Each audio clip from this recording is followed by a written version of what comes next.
Hello there. Welcome, ladies and gentlemen, to another exciting episode of This Is Our Life. This is for Maria, over in Deutschland. Sorry, my German is, I don't even know how to say it in German.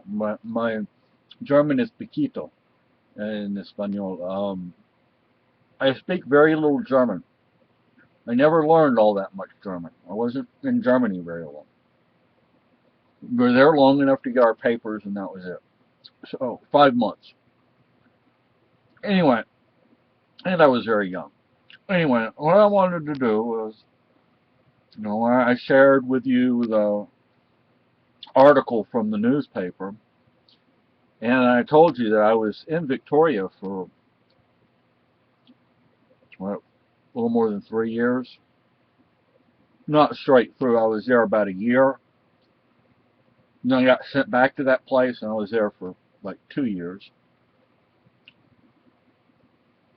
I turned 18 while I was there. And you know what?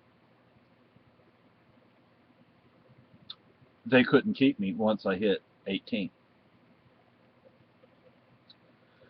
But I wanted to tell you some things about that town. Look, there are definitely some good. I mean, there are definitely some positive things about Victoria. Um, oh, you met this little one. Well, he's not that little. His namesake. He was from Victoria. This is John. Okay. He says, my mama's over here. I gotta play. So, just thought I would tell you some things about that neck of the woods. First of all, it's very humid. It's like 99, 100% humidity. It's hot. It's like the inland part of the coastal bend of Texas. I mean, you're really close to the coast. Um, this is, I'm chewing on nicotine gum. Anyway, I have a question for you. Do people in Europe still smoke the way they used to? The reason I ask that is because where we live, I've never seen so many people who smoke cigarettes, except back home in Europe. I'm like, my goodness, I mean, jeez. So anyway, and I will tell you that it's extremely doubtful that John and I ever crossed paths.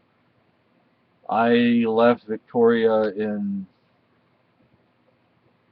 82, 1982, and I went back once, I guess, in the 90s, somewhere between the late 80s and mid 90s, or late 90s.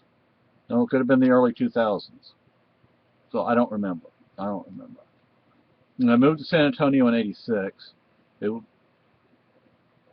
would not have been 86 because, anyway, there was a guy. His name was Russell Davis. He was a big guy. He had played American football, not real football, for the Victoria Stingrays, I think, the high school football team. And he would tell us, the some of the things that they would do to their opponents, dirty tricks. This is the kind of people, mind you, that you're dealing with here. One thing they would do is when they were at the line of scrimmage, when the ball was hiked or whatever, when it was thrown to the quarterback, one thing they would do is they would take their hand and they would go up and grab the face mask of the player in front of them, just yank them, just pull them down onto the ground, and then as you stomp on them as you're going over them. Now, great role models for a bunch of teenagers, right? Especially teenagers who have problems. The one guy I told you about him, Threadgill, I think it was Eddie Threadgill. Um, he he had been a Victoria County sheriff's deputy, and he was in the National Guard. He was a tank commander, and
sexual abuse was pretty common. These are the wonderful people you have down there in Victoria County and in the city of Victoria. Now, not everybody's bad, obviously. I mean, John came from there. He was a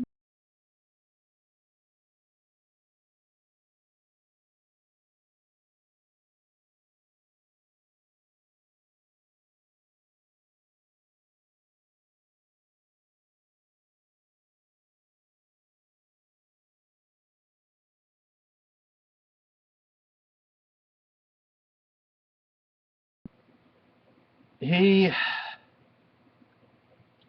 was a hole as well. But this lady started working there.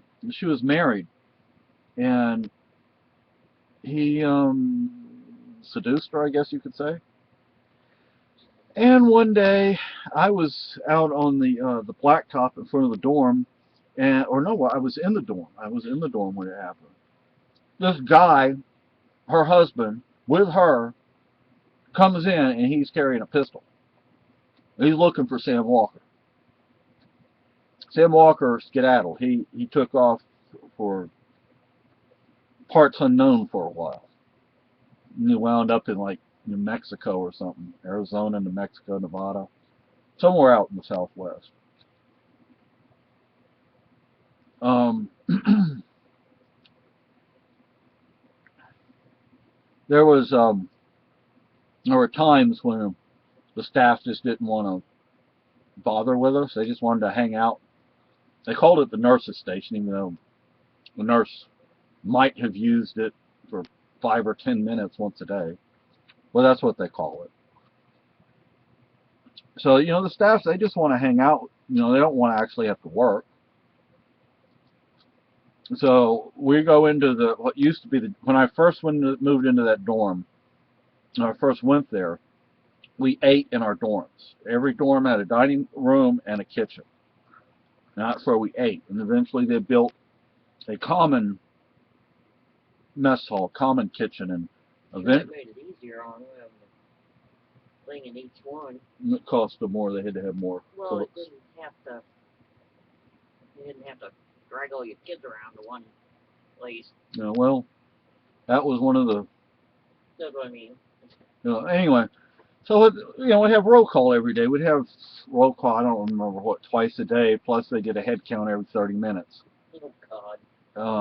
Yeah. Rugrats.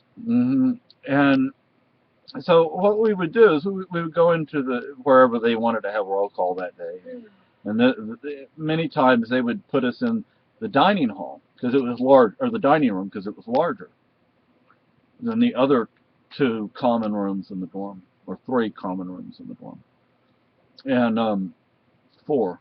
excuse me, because there was like a waiting room at the end of one of the hallways. And the staff, they're in there yelling and screaming at us, cussing at us, threatening us. I'm going to kick your blah, blah, blah. You know what I mean? I'm going to kick your, it means I'm going to kick your rump, but not, anyway. That's the polite version. Yeah.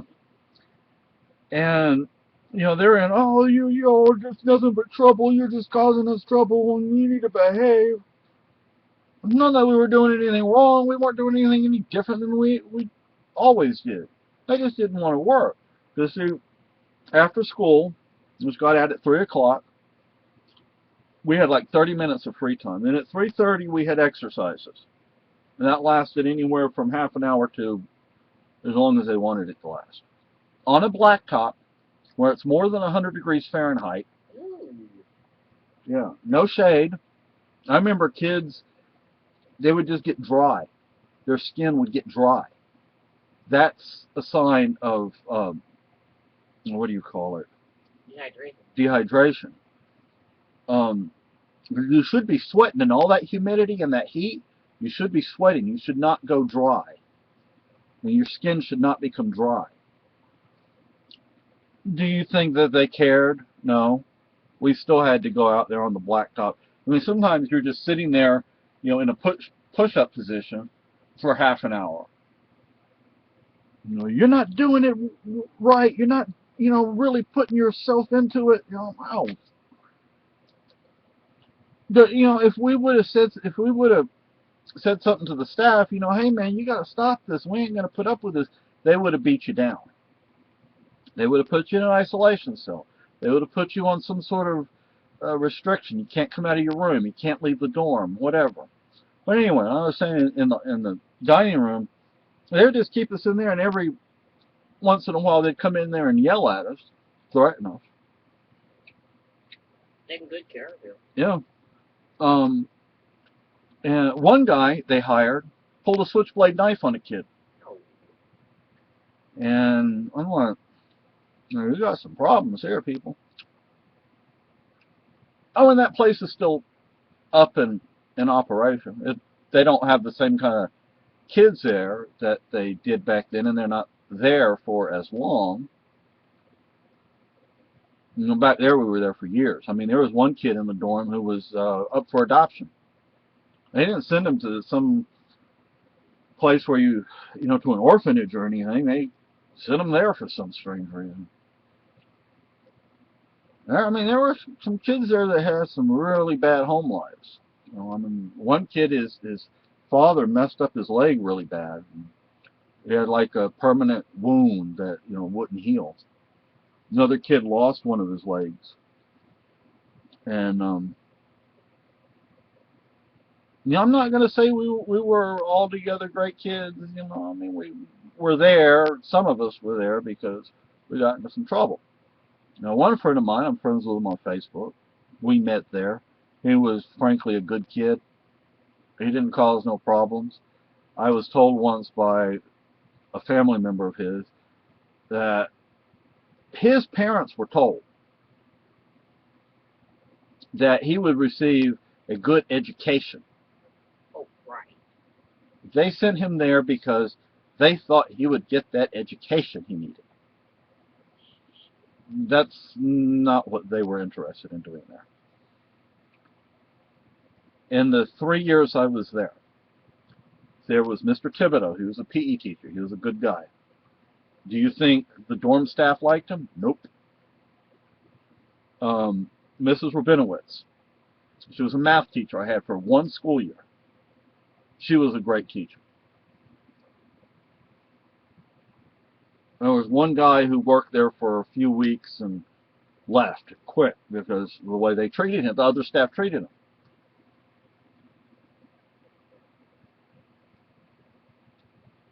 Do you know how easy it would have been to kill one of those kids and just say they just went AWOL? That's the way they said it. They went AWOL. They didn't say that you ran away or they ran away. I went AWOL once from there. I got a week in the isolation cell, locked door. Some of the other kids, they got 2 weeks, open door. But you know, like I said, Mr. Thibodeau was a good guy. He wasn't from there though. I think he was a Cajun. He was from Louisiana. A name like Thibodeau. Um,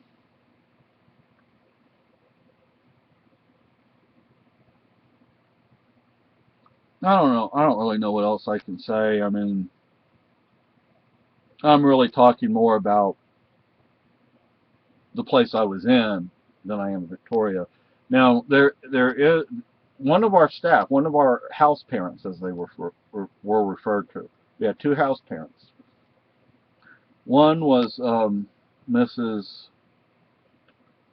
Gant, Mrs. Gant. Her son, Ron Gant, played for the Atlanta Braves for a while. A lot of the other players, a lot of his teammates said, look, the guy would have been a great baseball player if he just would have listened to people. But no, he had it in his head. He already knew everything. He would have been a great player, but he wouldn't listen to the players that had been playing baseball professionally for years. He already knew everything. And then for a while anyway, he was hired by an Atlanta TV station to do sports or play-by-play or something like that. Now, his mother was one of our house parents. Now, so Ron Gant, as far as I know, his parents are from Victoria. His mom and the other house parent, they would joke around about how they used rectal thermometers orally on the kids, on the younger kids that they didn't have there anymore. Um,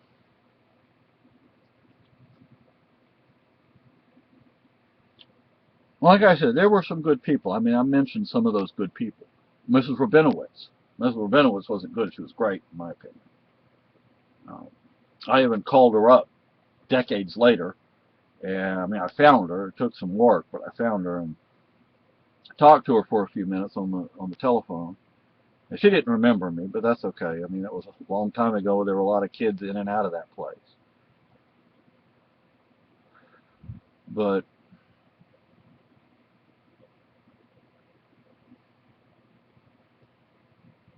you know what? Well, I hope John never went there. I talked to him about it in the letters, and he knew about the place, but he never went there.